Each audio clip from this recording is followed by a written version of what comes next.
Okay, hi everybody to our lecture, Global Economics.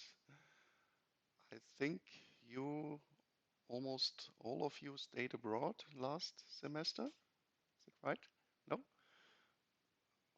But somebody of you. So maybe this is then a good lecture for the guys who were abroad and of course also for the guys who were not abroad to open your mind to get a broader view on economic issues.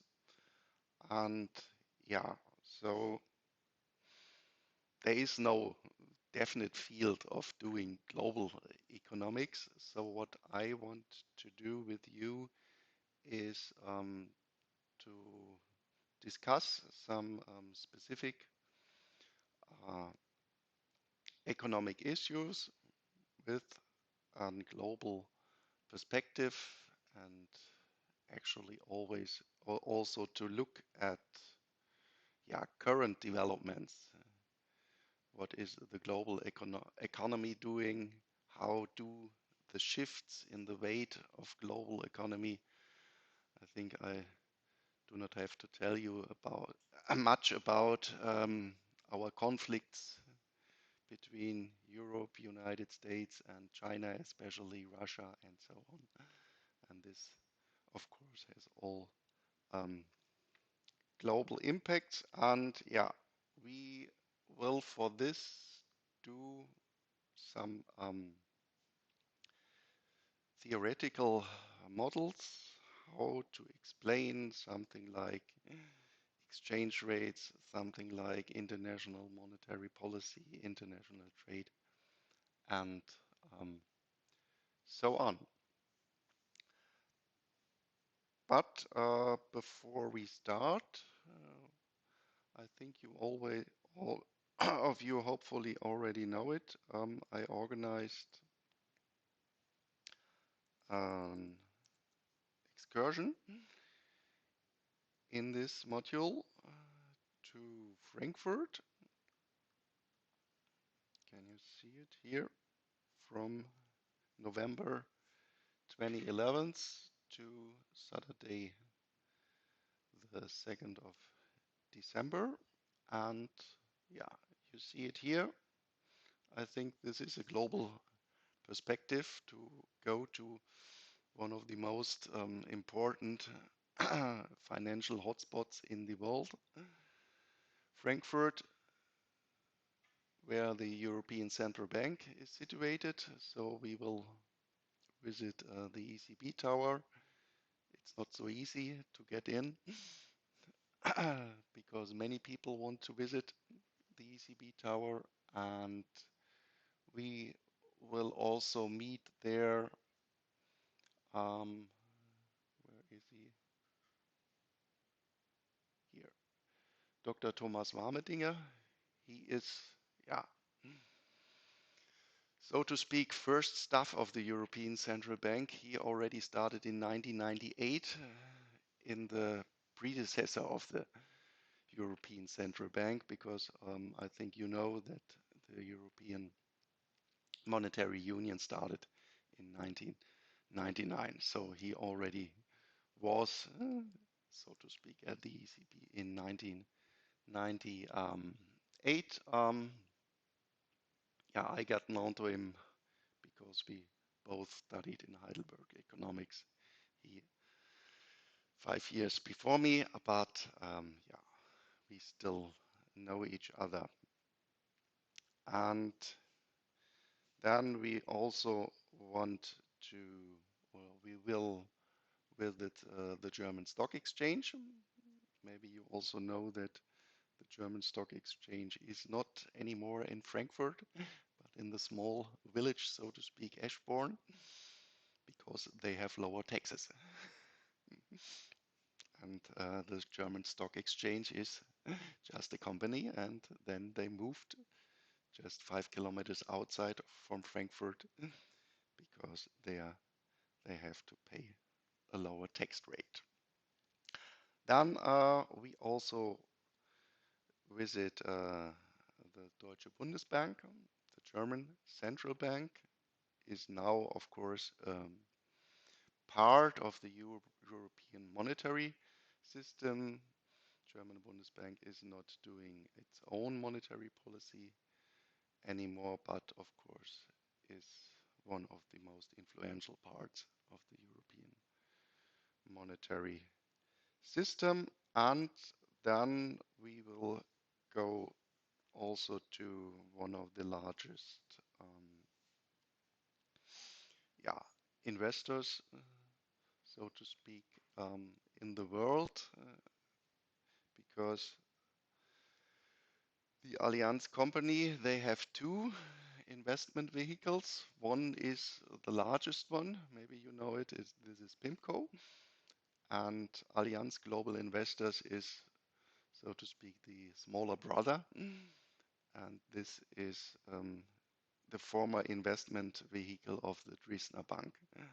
And I think 25 years ago, Allianz bought the Dresdner Bank and then they sold it again, but still the investment portfolio is part of the Allianz company. And yeah, we will go by train Wednesday afternoon. And I just ask you, you all want to join? Okay, great. And then I make a list also. And okay, question?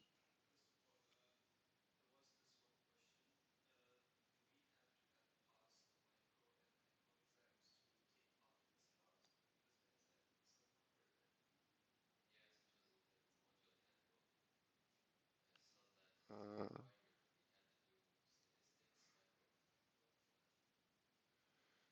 in order to enter this module? Well, I don't know.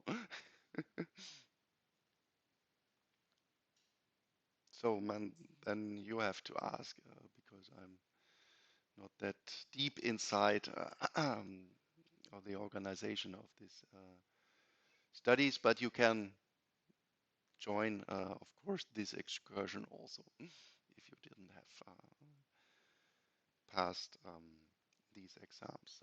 But then you have to ask if you are allowed to do the exam here. Well, of course, you can still join the excursion, but there you have really to ask if this, well, it is quite good if you have heard the lectures in micro, macro, and statistics. When you enter this, but I don't know if you really have to have already have passed the exams in order to allowed to do the exam here. I don't think so. I think it is a recommendation that you should have done it, but please ask. Um, okay, we will stay not at a hotel, but at the youth hostel in Frankfurt. It's not the most comfortable location, but it is, yeah, just in the center of Frankfurt, and therefore I also think that it is a good choice to go there. Uh, if you want to stay longer than Saturday, then you have to organize your travel back to Wilhelmshaven by your own, and this will then also not paid by the university. Well, we just talk to each other if we have to organize a back travel already on Saturday. Um, we will see then, yeah, because well, maybe it's also interesting to stay until Sunday or even longer. Yep.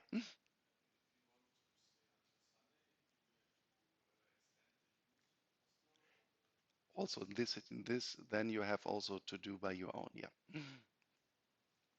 Okay. Um.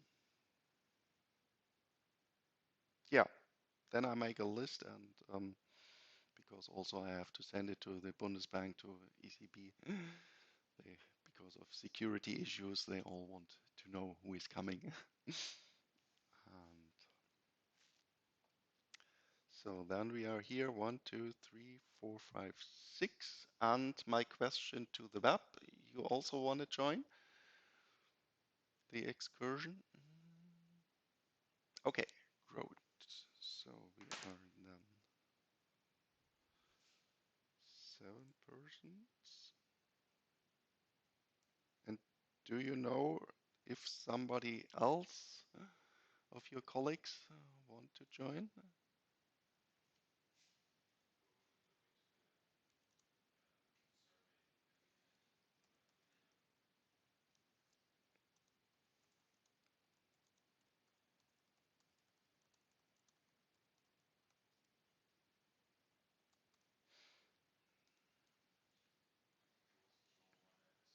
No one else. Okay,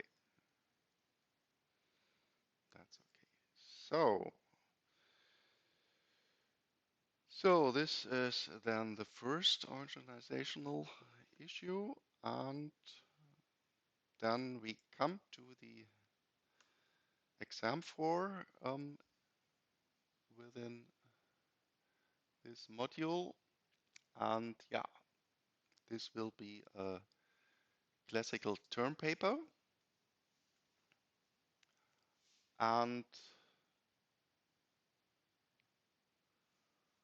it has not to be that long, so I really want that you take these 50 pages seriously, really think about what you want to say, how you want to say it, and come to the point. It is not that you, yeah, writing and writing and writing. Please try to shorten it and to be then really pregnant. Then also in a term paper, I don't know, you have already written term papers in your studies? Okay, then always there's also the question, how do we deal with the bibliography? There in my way it's quite easy because a bibliography serves for the purpose that an interested layman can find the specified source as quickly as possible. So, and this also means this is no scientific part by its own, but what do you want to do with it? Everything what is not your writing, what you have from somebody else, there you have to quote it, and you have to quote it in a proper way. And this then should be always in the same way. Well, if you do at first the author, then the year, and then the title, then this should be always the case. You also can do author, title, and year at the end, but it has to be always in the same way. And also, if you have online sources, please also do it always in the same way. And there you also have to quote when did you get the source, when was your download of this source. But I think it is a quite easy way to do it in a proper way if you think what for what purpose serves a bibliography. Okay, then maybe I don't know. Sometimes the students see 1, 2, 3 term papers, other exams are coming. I don't know if I manage 4 or 5 exams within this semester. Then you can step down from the exam here until the 29th of October, and you can do this via sending me an email or give me a feedback within the this lecture, and then it is okay. And this is independent from the general data set where you, in the other cases, are applying for the exams. So you have to tell it to me. Okay? So then submission just before our excursion. I do not need any paper form. An PDF version is okay for me. And yeah, also please just send me as an email, or maybe I yeah, make a possibility to upload it in a Moodle, but this then I will inform you if it's an email because of capacity restrictions. The file has to be smaller than 10 megabytes. Okay, these are all the formal aspects. Any questions? Okay, and then we come to the content. What do I want to do in these term papers? Well, I think if you study economics, or especially here international economics, I think all of you had already visited my macro course, and therefore I think it is then a good way in the learning to do a general analysis of an economy by your own. So what I want to do from you is that you choose a country.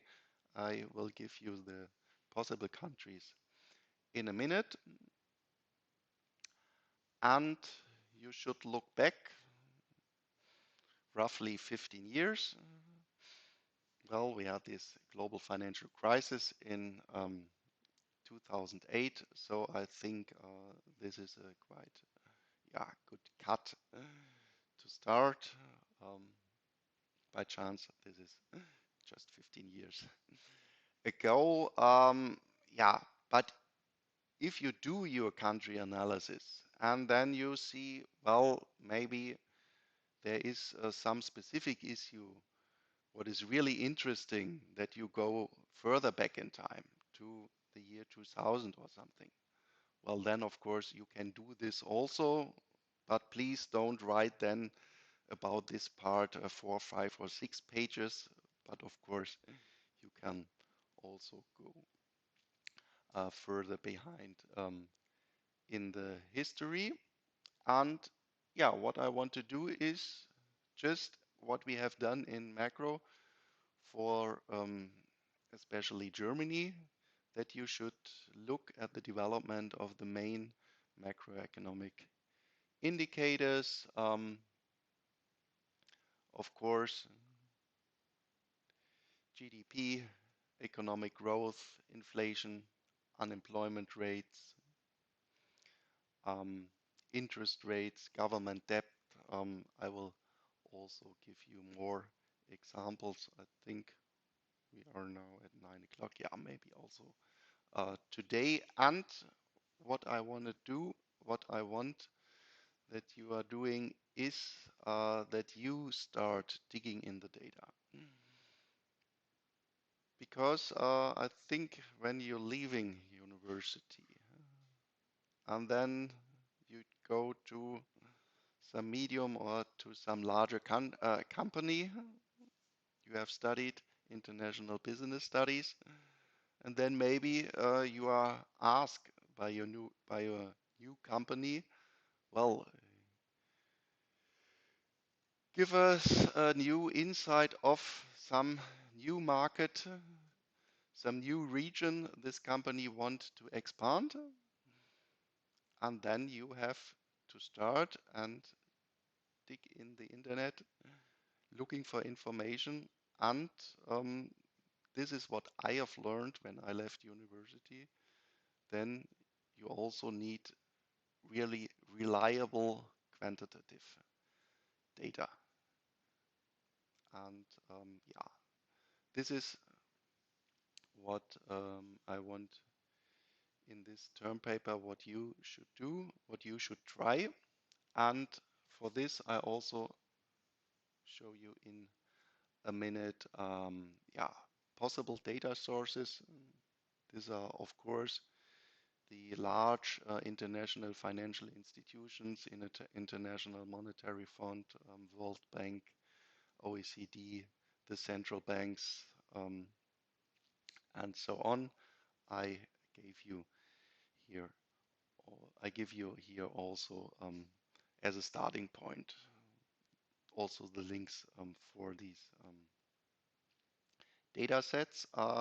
And already to start at, I want to say this at the start, this is not that easy to dig in these data sets. Every data set has another format you have to deal with. How are these general macroeconomic indicators like inflation, how they are named?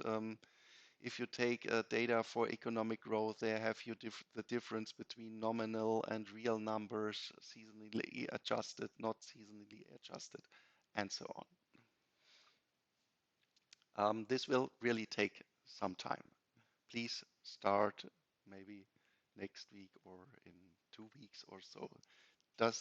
Do not push it and say, well, I have time. It's in the end of November when I have to send in the term paper, especially looking at the data. Please start in the next weeks.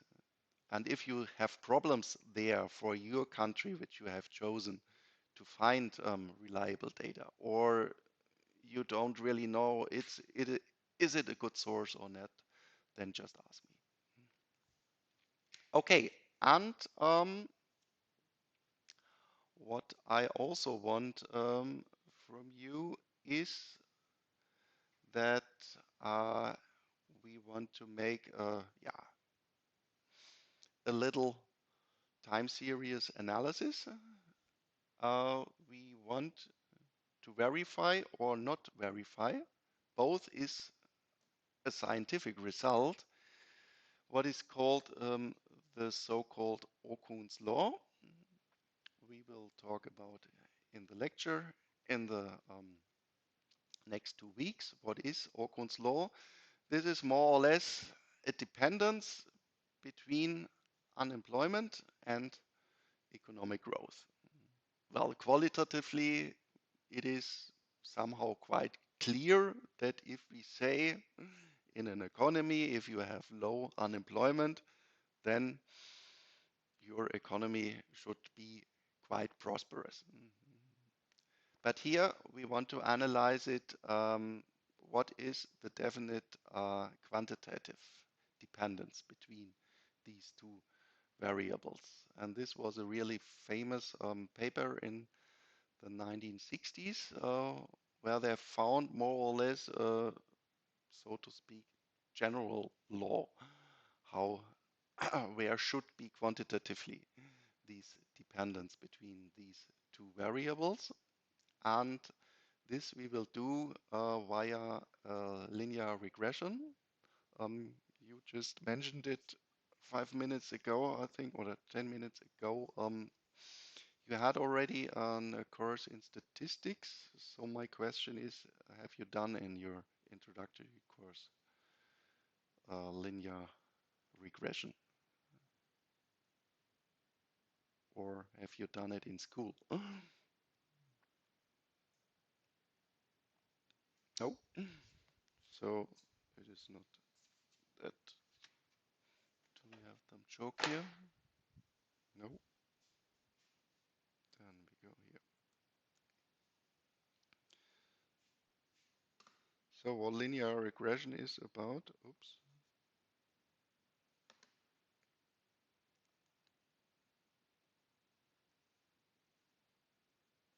is just if we say here economic growth, and this would be unemployment, And then you find for every year, let's say we start in 1990 up to 2022, and then you find at in every year one unemployment rate and one economic growth rate. And then you can plot all these points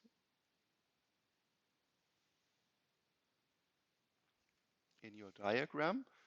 And what a linear regression is, what you do with a linear regression is to find a good fit for these data cloud.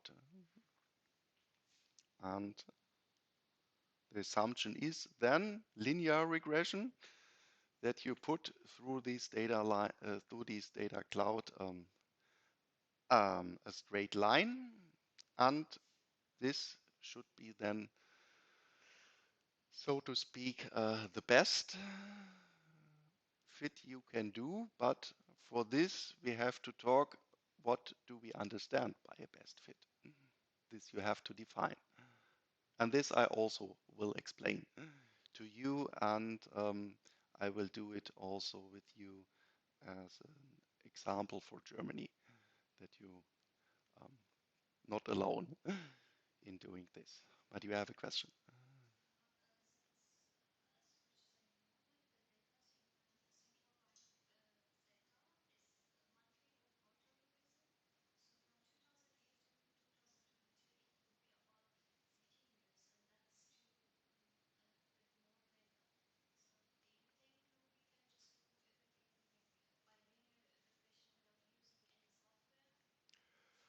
Um, no, we will. I will do it. I will show it to you how you can do it with Excel. But you can, if you want, also use any other software package. So every statistical software package has a possibility, and this is a quite easy form because we have only two variables, one independent and one dependent. It is not a multilinear regression, and yeah, you will see it is not that hard. Um, the yeah, more important part will be, because then I will also ask for a long time period. But then, of course, if we, I think I said it here, yeah, that we want to start at 1980. And of course, if you take the period from 1980 to 2022, there we have the breakdown of the Soviet Union. We have the dot-com crisis in the beginning of the millennium. We have, of course, the financial crisis. We have Corona.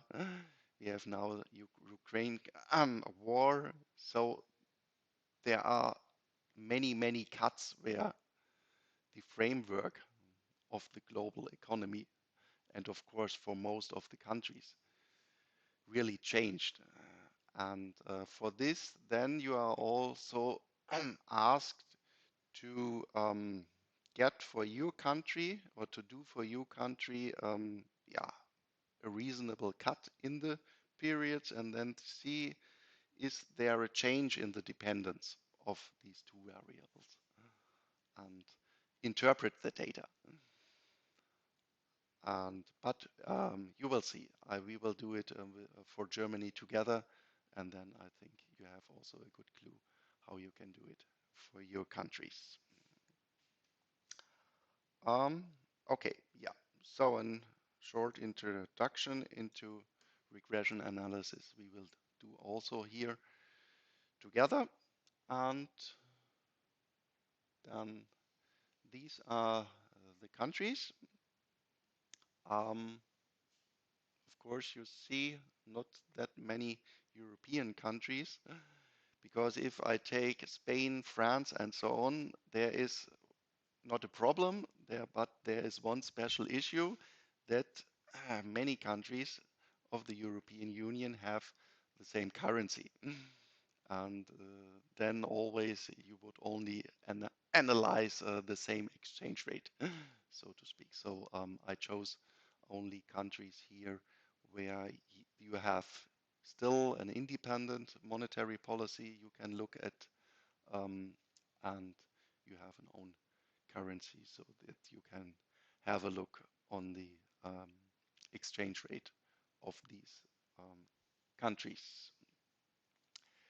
And I also took countries where I know that you will find reliable data.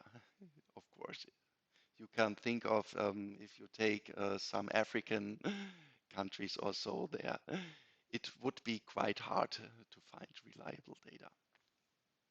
So for these countries in all large institutions, as I already mentioned, World Bank, International Monetary Fund, for the European countries, also Eurostat, European Statistics Office, and so on, you find quite fast, reliable data. So then, yeah, talk to each other, and on Thursday, then we will assign for everybody of you one country. Pardon? No, everybody of you should take your own country.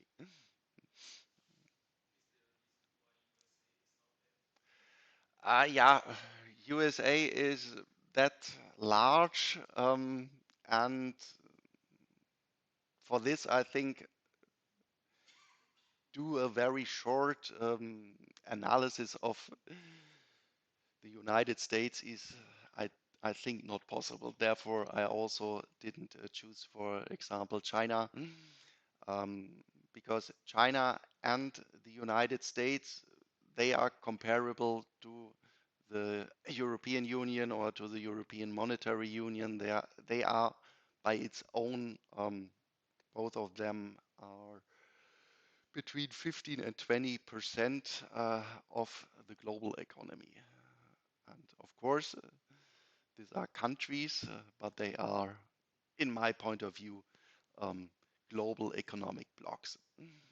And therefore, I chose, yeah, smaller countries. Okay, here, maybe then I should skip out also Japan as the third largest, but maybe somebody of you want to analyze Japan. Maybe, yeah, Japan is a quite interesting country um, in the actual situation and also from a historical perspective, because maybe you have already heard from the Asian crisis in the ends of the 90s. And after this, then the development of Japan was quite specific because prices didn't start to increase and they also decreased over a long time. And even now, in the situation we have now, where almost every country in the world has very high rates in inflation, still the prices, the inflation rate in Japan is quite low. So this is a quite, yeah, specific issue. If you are interested in this, then you can think of choosing um, uh, Japan. Yeah, 7 guys, I think so. 14 countries. Pardon? We will do it at Thursday. Just think about it and talk to each other. Maybe some of you want the same country, and maybe then you can talk the next days to each other if two guys want to analyze Poland. So if this is then still the case, then we will draw lots, just who gets the country, but maybe you can talk to each other before that. So on Thursday, we will choose then the countries. Okay, and then that you see, I leave you not alone, is that I gave you also with the links, just clicking on it, you hopefully, does it work? Yep,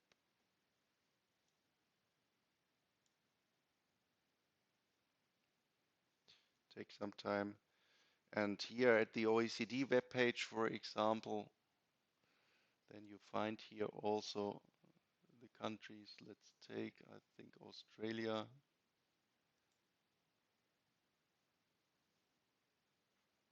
If you click on this country, then at the OECD webpage, you directly find economic information about Australia, here data on Australia and so on. And this, if you go to the webpage of the International Monetary Fund, you will also find direct economic information about the countries. But then, of course, go also to the National Statistics Office of these countries. I think all of them have also an English version of the web page. Um, so here you will be linked directly to the data set of, let's see how this works. Oops. Let's see, GDP Australia.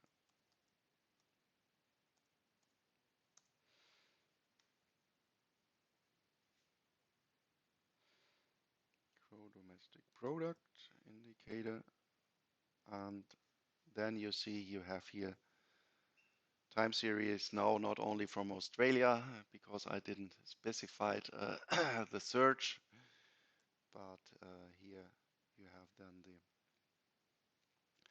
GDP, and here you also see other indicators.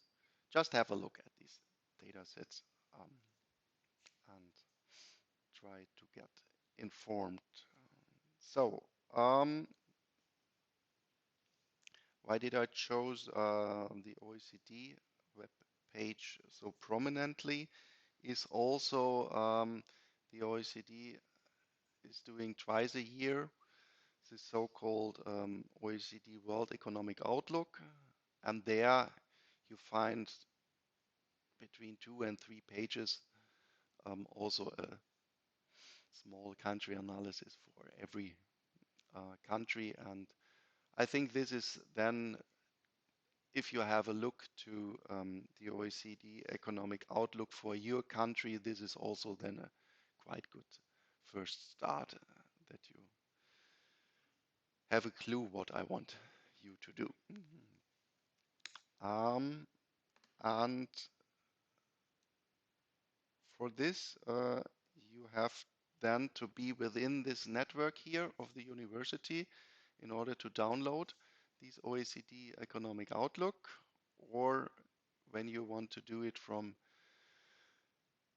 from your home, then you have to do it via the VPN client. Or what you also can do is, I think you can do it also as a student if you choose a VMware, because then you can emulate the intern university network on your own computer. Um, but this is also all written how to do it on the sites of the Hochschulrechenzentrum. There you find it. And here's the wiki. I also linked it. Okay, then web page of the International Monetary Fund, and for this I will directly show you, because this is then a good source for doing this time series analysis of Okun's law, is the IMF data mapper.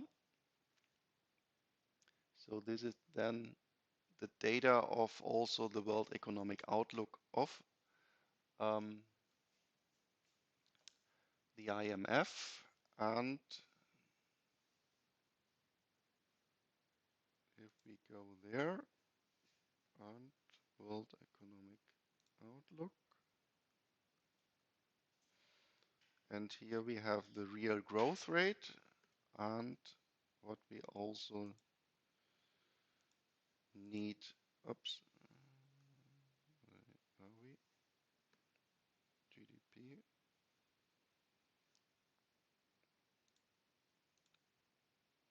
real growth,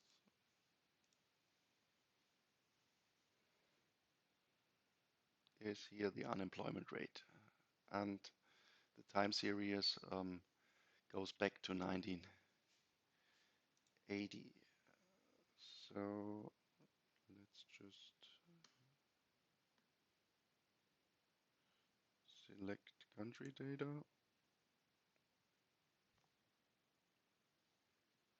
Oops.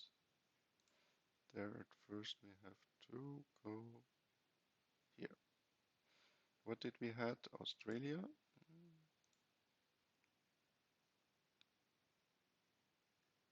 Yep.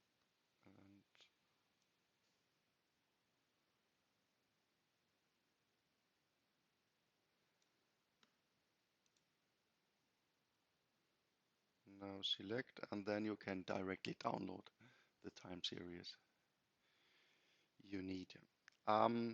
If you want to do it, this is then yearly data. If you want to do it, you can do this also with quarterly data, but you don't need to do it. Maybe if you have time left, then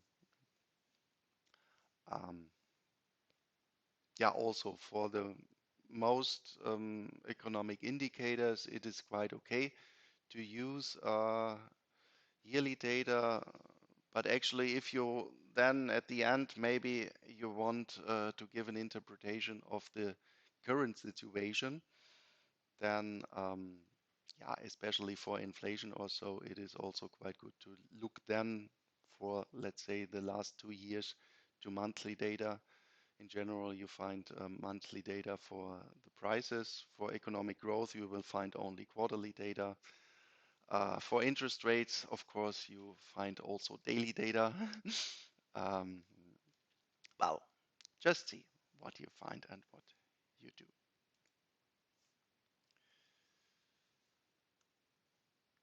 Okay, then of course for European countries, it's the EU Commission or Eurostat, the European Central Bank, the Fed, the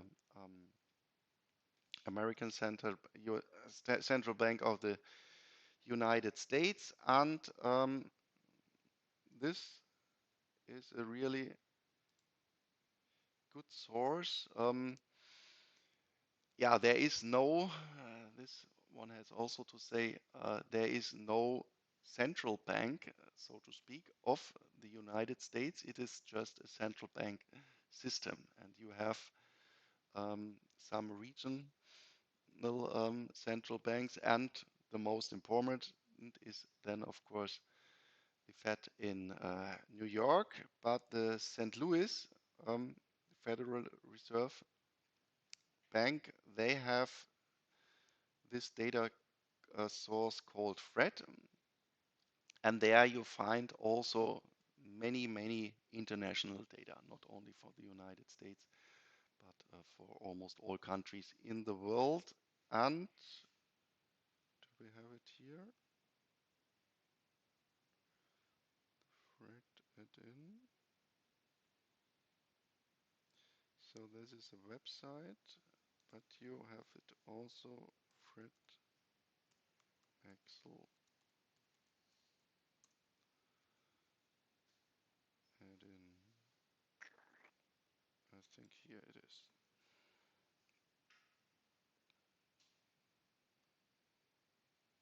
Yeah. So if you have just a look at it, this data set has also a direct Excel add-in, and this you can install on your computer, and then you do not have to go via the web page that you can directly download the data. And yeah, this is, I think, also a good try how to use the internet to get fast and quick the data, because then you have also directly a good format in your data set, and this also always helps. Yeah, the Bank of International Settlements, this is, so to speak, the central bank of the central banks, situated in Basel, very surprisingly in Switzerland. National central banks, statistical offices. Yeah, if you also go to the German statistic office, they are also do a country profile for many other countries in the world. There you, it's yeah somehow similar to what you find in the OECD World Economic Outlook. This would also be a good starting point. And what is a really good source is GTI. This is Germany Trade and Invest. This is from our government.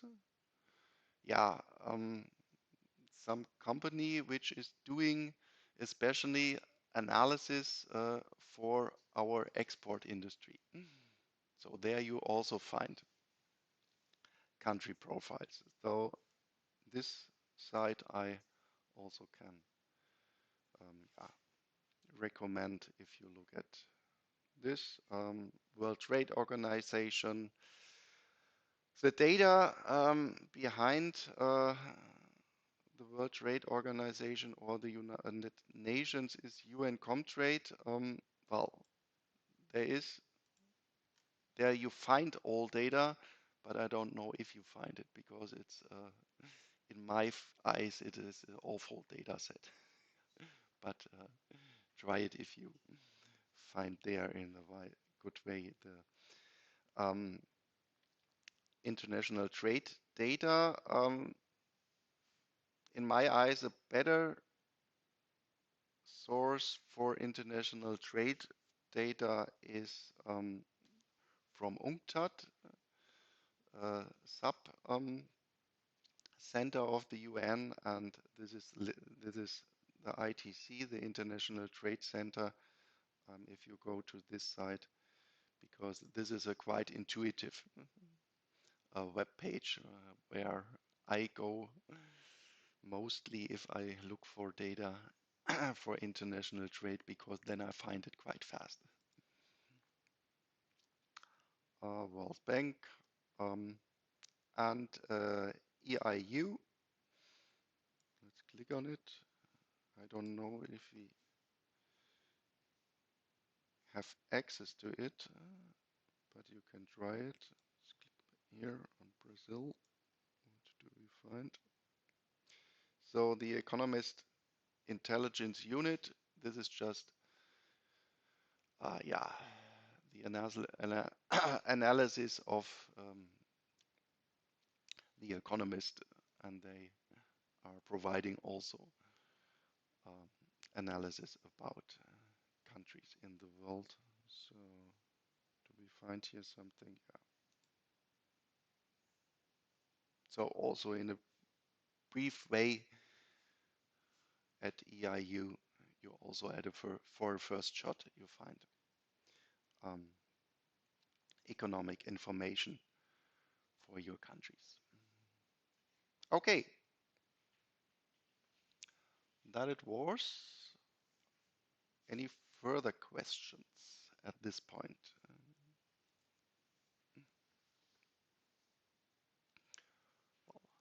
I think there will be some questions, but then just come to me and ask.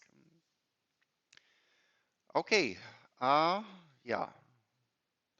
If you want to contact me, the easiest way is write me an email. Maybe you know that I have the largest lectures at this university here, so it is possible that it takes some time. maybe 2 or 3 days. But if I'm not answering, then please rewrite me just an email. Maybe I have overlooked it. Or my office is just in opposite of this lecture hall. Or we can also, if it takes a longer time, we can also um, set up a Zoom meeting, WebEx, or something else. Okay. What else want we to do? Well, of course, I will do with you this overview about macroeconomic indicators. There we will in some part redo what we have already done in macroeconomics, but we will go a bit further that you have an idea what you can do in your term paper. Then we will do what is understood by Orkun's law and statistics, time series analysis, linear regression. Um, then hopefully you will have a good start for your term paper. And then I will give you a general overview of actual developments in the global economy, especially that you see the shift between Europe, United States, emerging markets, especially China. Um, this is really interesting. And then I don't know how many of these topics we will manage in this lecture. These are then, yeah, all some specific parts that I want to talk with you about exchange rates in general, and then there is yeah, something maybe quite funny. It's called the Siegel's paradoxon. This is directly linked to exchange rates, interest rates parity. This is a model. How do we explain the dependence of interest rates in different countries? And then we will observe Fleming. This guy is called in this way. We will look at the so-called Mandel-Fleming model. This model you already know from almost from my macro course. This is yeah, the ISLM model, which we have done. And then we also add that we have exchange rates. That of course there's an impact when my exchange rate is changing, because of course if we go for example to UK, the British pound depends on the euro or depends on what is its worth on the US dollar. And if we take UK, of course, if the exchange rate drops, then their goods will be on the international markets have a lower price. And if the exchange rate goes up, then they will have a higher price. And if we feed in this in a general macroeconomic model, this was done by Mandel and Fleming, and we will talk about this.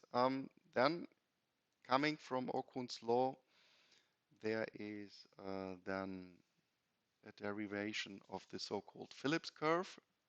And this is a quite famous dependence then between prices and unemployment. And well, if we have prices, then we are, of course, in the question of monetary policy.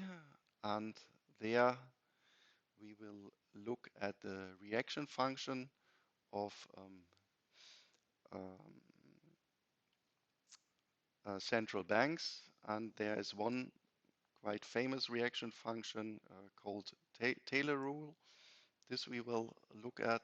And then what of course sometimes central banks want to do is to manipulate prices if we look at Europe, they want to deepen the inflation rate right now, and then we will see that there is a quite general problem, which is called time inconsistency, because central banks have to have an incentive to manipulate prices in a specific way. And then if we expect this, there will be a not quite good outcome for the economy. I don't know. Have you done some game theory in other courses, maybe in microeconomics? There you have maybe talked about the prisoner's dilemma. Yeah. So this time inconsistency is then in a theoretical way a game theoretical problem, and it is just a prisoner's dilemma. And we will talk about in general about monetary policy. And if we have time, I also want to talk with you about European integration. And one, central part of European integration, economic integration, is of course the European Monetary Union. And there, in the 1960s, we have developed a theory.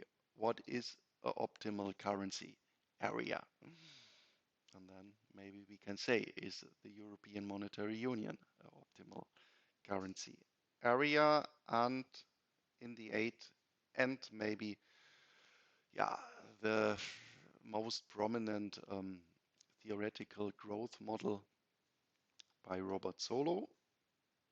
And for all this, I also gave you here some literature, and these are all, the scientific papers which were written about these. And this, in some parts, I think you will do it in your term papers, that you have sources where you have to deal with a scientific literature, and here also you can also have a look, and in some parts we will have a direct look within these papers, because at the end of your studies it should also possible for you to read scientific papers to understand this, and especially also for your bachelor thesis, when you start to write this, it should be possible for you to read scientific literature. Yeah,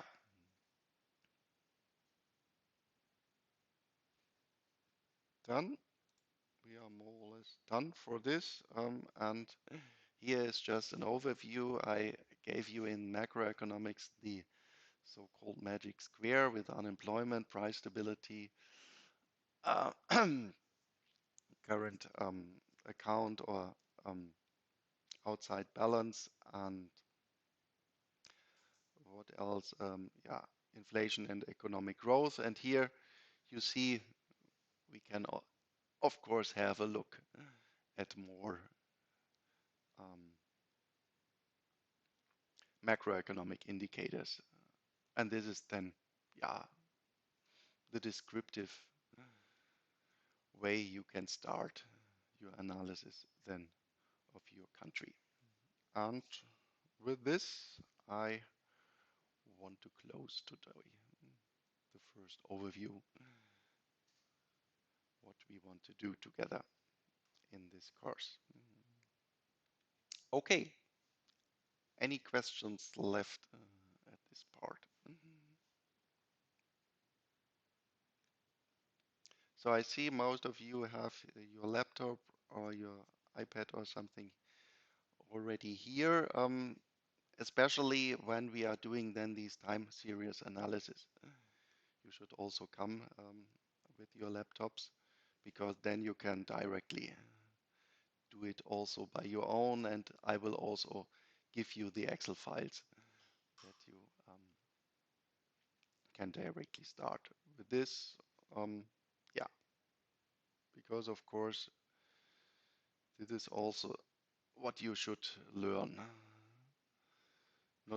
Not only to change the look of your files, but also to do analysis with the software. Okay, then thank you very much for today, and I will just put down your names now, and that I have the list for the excursion.